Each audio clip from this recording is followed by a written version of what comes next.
Allegations of bullying have followed the Deputy Prime Minister around. Confident of clearing your name, sir? For months. Deputy Prime Minister. Dominic Raab on the defence. I will thoroughly rebut and refute any of the claims that have been made. I behave professionally at all times. You insist you are not a bully, but do you accept that others think you are? Well, I've of course engaged with the inquiry and will not comment on it at all. While that inquiry continues, I've spoken to people that worked with Dominic Raab. They weren't bullied by the Deputy Prime Minister themselves. But these are their accounts of his behaviour. We asked actors to voice the following testimony. His was the worst behaviour I have ever seen.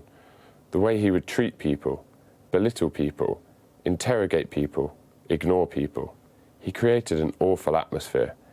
It was coercive behaviour.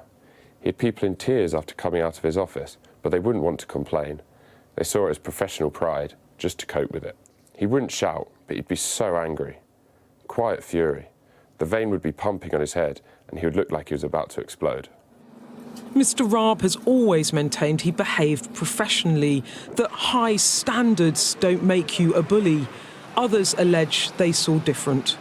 He never tried this on me, but in the private office with junior officials, he put the fear of God into them. They were nervous about going into meetings with him because they feared having strips torn off them or an unpleasant encounter. It was not a good place to be. As complaints emerged last year, MPs who work with Mr Raab across departments sought to defend him. Helen Grant MP tweeted to say, "I witnessed a very decent, hard-working minister with high professional standards and a solid work ethic. Dominic has zero tolerance for bullying." And Eddie Hughes MP said, "We got on great from the start, never saw him be rude to anyone." But I'm told Mr Raab's behaviour changed depending on who he was dealing with. He would adapt his behaviour depending on the person. So if you weren't important, he's absolutely awful.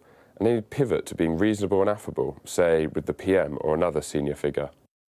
Raab wasn't a nice person, and he was a bully and really hard to work for. Today, fresh questions about what the PM knew about the allegations against his deputy and when.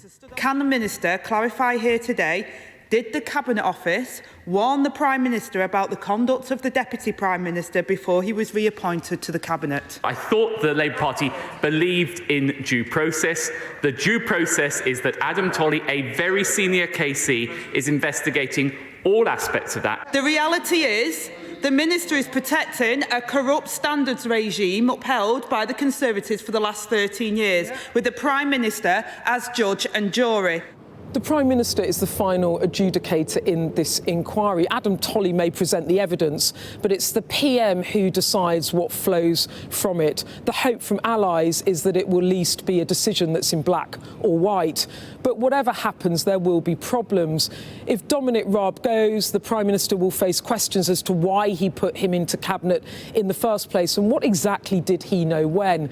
If he stays, well, there could be a backlash potentially from the civil service, and there could be questions too about Rishi Sunak and whether he really is a Prime Minister of integrity. Dominic Raab's a close political ally of Mr Sunak. Whatever the outcome of this inquiry, this a headache for the PM. Beth Rigby, Sky News.